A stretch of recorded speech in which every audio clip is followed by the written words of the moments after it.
So today I am shooting portraits using just the Fujifilm X100v and a Glimmerglass filter.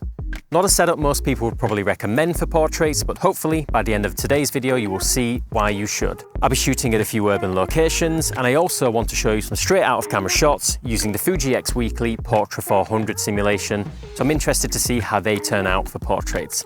Let's get started. The beauty of the X100v is you can just throw it in your backpack and it just takes up such little space that you'll never regret bringing it. Bye. 3, 2, 1. The X100v's 35mm field of view is so versatile for a walk around camera like this, but it's also one of my favourite focal lengths for environmental portraiture. 3, 2, 1. Get a little closer.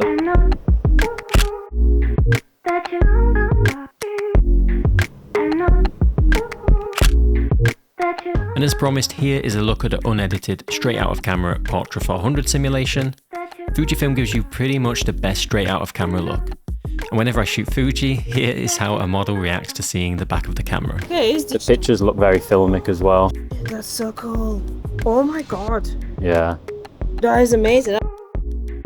Of course, you can tweak that simulation, and what I love about this camera is you can get both a clean, modern look or a grainy, soft look in camera simply by switching the film simulation. Yeah, these look cool. For this shoot, I wanted to go more stylized in camera, opting for the Portra 400 simulation along with a Glimmerglass 1 diffusion filter. Perfect, hold that. Come a little closer. Perfect.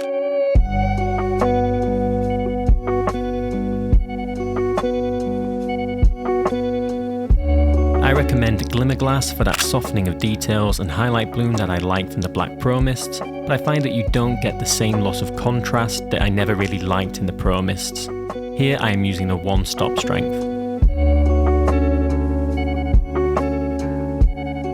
In terms of autofocus, I have no complaints when it comes to the X100v. Here Xenia is posing wide with lots of movement and the camera never failed to track her.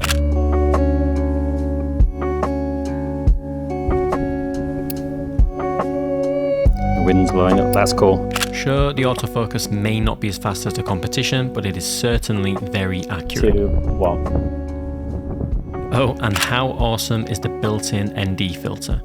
Here I activated it to achieve a shutter drag effect, all in camera without having to pull out another filter.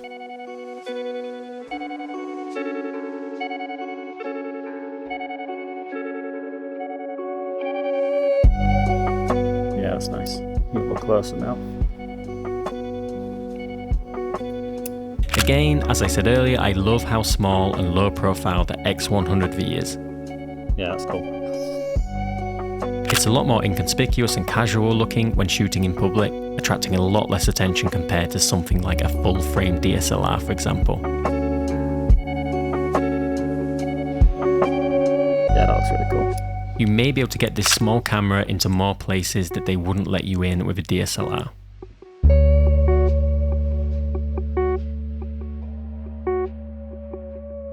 Yeah, that's cool.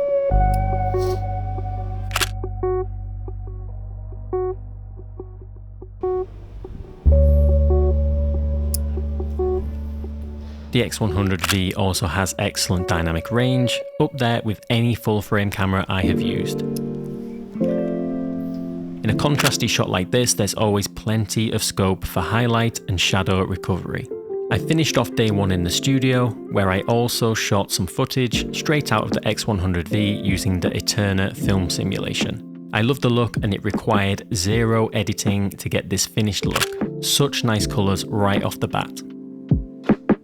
Stepping down the camera to 2.8 here, you get some razor sharp results. I absolutely love the colours in these studio shots. Honestly, the straight out of camera images needed pretty much no editing to look amazing, and I think I probably prefer the unedited shots too. On day 2, I took the camera along to another shoot where I wanted the results to be even grittier. So there's more grain here added in post, and the Fujifilm X100v really gave me exactly the look I was searching for.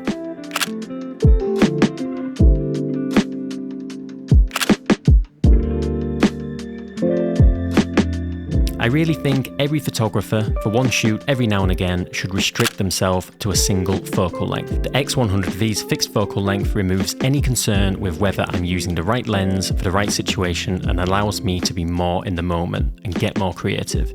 A useful exercise and a nice reminder that sometimes limitations can be more freeing than an abundance of lens options. 3, 2, 1. I absolutely love these final shots. When planning this set, I had a very specific look in mind, and the Fujifilm absolutely delivered.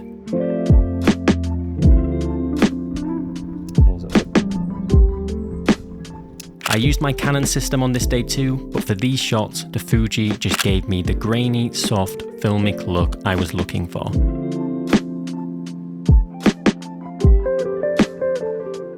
So that's all I've got for you. If you like this style of video, please think about liking the video and subscribing to the channel because it really does help. So there's a lot of hype around the X100v right now, and in my opinion, justifiably so. It is easily one of, if not the most fun camera that I have ever used. If you also have an X100v, let me know down in the comments if you managed to get yours before the hype, and if so, what you use it for and how you like it. And I also want to hear from portrait photographers that use Fujifilm as their main system. What camera lens setup would you recommend to me to try for portraits on Fuji? Thank you guys so much for watching, and as always, I will catch you in the next one.